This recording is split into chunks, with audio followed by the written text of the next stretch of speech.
wamekuwa wanachota maji, kumbe ni ya mifereji. Wakikunywa wanapata kiu.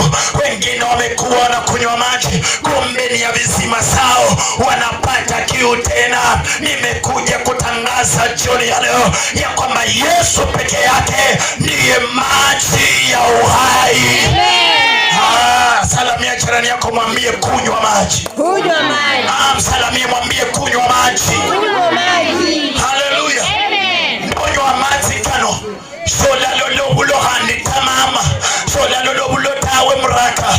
Shola lolo bulo tawe. Wakati mwanamke anaangalia, wakati mwanamke anamwangalia Yesu, akatambua huyu sio Myahudi wa kawaida, huyu sio mtu wa kawaida, huyu sio mtu wa kawaida. Hata Yesu akamwambia mwanamke Msamaria ya kwamba nenda ukaniitie mume wako. Mwanamke akamjibu, mimi sina mume. Ni kweli hakuwa na mume, maana alikuwa na kiu kama vile Yakobo alikuwa na kiu akaoa wake wengi, kama vile wengine walikuwa na kiu wakatembea kwa wanaume wengi. Na huyu mwanamke pia alikuwa na kiu, maana hakunywa maji, maana hakuwa amekutana na maji ya uzima. Alikuwa na wanaume 5.